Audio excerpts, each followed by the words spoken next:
ભાવનગરના ઉખરલા ગામે જુગારધામ પર દરોડાના કેસમાં તપાસ અટકી છે। પોલીસે દરોડા પાડ્યાની આશંકાએ જુગાર રમી રહેલા લોકોમાં દોડધામ મચી હતી। 4 યુવકો કૂવામાં ખાબકતા 3 લોકોના મોત થયા છે। મૃતકોના પોસ્ટમોર્ટમ રિપોર્ટના બહાને હાલ આ પોલીસ કાર્યવાહી અટકી છે।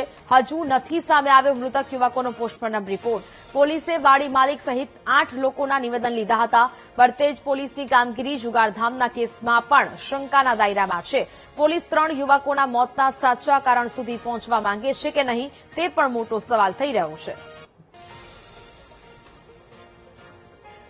તો યુવકોના મોતનું સાચું કારણ શું છે તે એક સવાલ ઉદ્ભવી રહ્યો છે। હજી સુધી પોસ્ટમોર્ટમ રિપોર્ટ નથી આવ્યો। પોલીસે વાડી માલિક સહિત 8 લોકોના નિવેદન નોંધ્યા છે। વર્તેજ પોલીસની કામગીરી જુગારધામના કેસમાં પણ હવે શંકાના દાયરામાં ઘેરાઈ છે।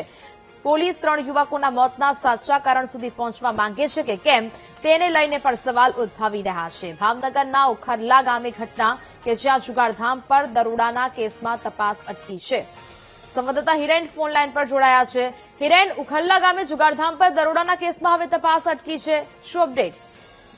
આજે નેલ ચોક્કસ 10 તારીખ 18ના રોજ રાત્રે સમયે ઉખરલા ગામની જે વાડી વિસ્તાર કહેવાય તે 11 શખ્સો છે તે જુગાર રમવા બેઠા હતા, પરંતુ મધરાત્રે 2 વાગ્યાની આસપાસ કોઈ અજાણ્યા શખ્સ ત્યાં આવ્યા હોય ને પોલીસની રેડ પડી હોય એવી શંકાને આધારે આજે 11 શખ્સો છે તે ભાઈ હતા। તે પૈકીના 4 શખ્સો છે તે નજીકમાં આવેલ કુવો છે તે નહીં દેખાતા તેમાં પડ્યા હતા, જેમાંથી 3 જે શખ્સ છે જેમાં અજીતસિંહ તેમજ નિલેશ ડાભી અને રાહુલ ચૌહાણ નામના યુવકો છે તે પાણીમાં ખાબક્યા હતા અને તેમનું મોત નીપજ્યું હતું।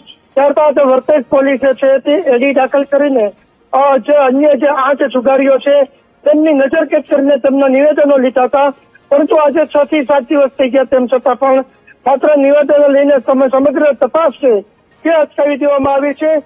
તેમજ પોલીસ સૂત્રોનું કહેવું છે કે જે પીએમ રિપોર્ટ છે તે પીએમ રિપોર્ટ આવ્યા બાદ જ સમગ્ર જે તપાસ છે તે આગળ ધકેલવામાં આવશે, પરંતુ જે 8 જણાના નિવેદનો છે તેમાં પણ પોલીસે જુગારધામ ચાલતું હોય તેવું લખેલું છે, તેમ છતાંય તે ફરિયાદ નથી થઈ। બીજી તરફ આ 3 યુવકોને મોત પાછળનું કારણ કોણ છે, જે 2 શખ્સો પોલીસ બનીને આવ્યા હતા તે ખરેખર પોલીસ છે કે નહીં, કોઈ અજાણ્યું શખ્સ હતી કે નકલી પોલીસ હતી તે પણ જણાવવામાં નથી આવ્યું। જે વાડી માલિક છે મહિપતસિંહ ગોયલ તેમના દ્વારા પણ જણાવવામાં આવ્યું હતું કે 2 શખ્સો છે તે 2 વાગે જે જુગાર રમાતો હતો ત્યાં આગળ આવ્યા હતા, તેને લઈને આ સમગ્ર ઘટના બની છે, પરંતુ પોલીસ છે તે ક્યાંક ને ક્યાંક આની અંદર નિષ્ફળતા નીવડી છે। બિલકુલ હિરેન, જાણકારી બદલ આપનો આભાર।